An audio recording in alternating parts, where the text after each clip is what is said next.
Hello guys, நான் Ramani. Upcoming Ganesh Chaturthi வர இருக்கு.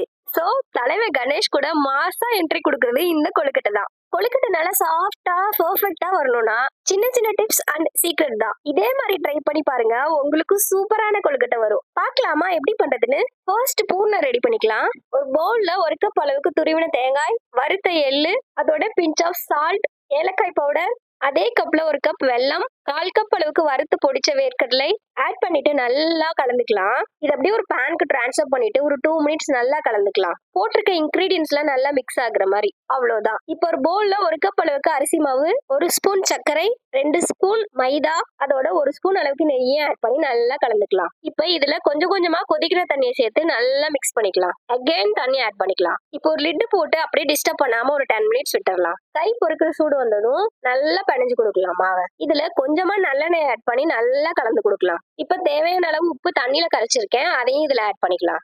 இப்ப நல்லா சாஃப்டா பிணைஞ்சுக்கலாம். மாவு இந்த அளவுக்கு சாஃப்டா இருக்கணும். இப்ப கொழுக்கட்டை மோட்ல கொஞ்சமா ஆயில் அப்ளை பண்ணிட்டு எடுத்து வச்சிருந்த அரிசி மாவை இந்த மோடுல போட்டு நல்லா ப்ரெஷ் பண்ணிக்கலாம். ஈவனா ஸ்ப்ரெட் ஆகுற மாதிரி.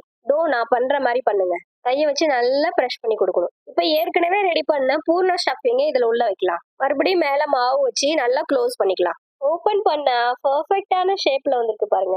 ஒருவேளை உங்ககிட்ட கொழுக்கட்டை மோல்டு இல்லைன்னா இந்த மாதிரி ஒரு வாழை இலை எடுத்துக்கங்க. நம்ம ரெடி பண்ண அரிசி மாவு அதுல வச்சு ஒரு தட்டு வச்சு நல்லா அழுத்தம் கொடுங்க. இந்த மாதிரி நடுவுல பூரணம் வச்சுட்டு இலைய மூடி மறுபடியும் நல்லா ப்ரெஷ் பண்ணி விடுங்க. இப்ப கையில எடுத்து ஓரங்கள் எல்லாம் அட்ஜஸ்ட் பண்ணி விடுங்க. நல்லா அழுத்தி கொடுங்க. அவ்வளவுதான். ஒருவேளை உங்ககிட்ட மோல்டு இல்லைன்னா இந்த மாதிரி ட்ரை பண்ணி பாருங்க. ரெடி பண்ண கொழுக்கட்டை மேல நான் குங்குமப்பூ வச்சுக்கிறேன் கலருக்காக. இது ஆப்ஷனல் தான். ரெடி பண்ண எல்லா கொழுக்கட்டையும் ஒரு 10 மினிட்ஸ் ஸ்டீம் பண்ணி எடுத்துக்கலாம். அவ்வளவுதான். சூப்பரான கொழுக்கட்டை ரெடி.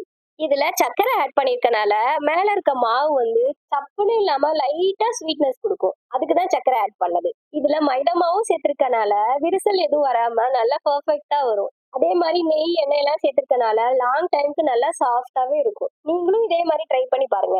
உங்க வீட்டு கணபதிக்கு நீங்களும் இத நெய்வேத்தியமா பண்ணி என்ஜாய் பண்ணுங்க.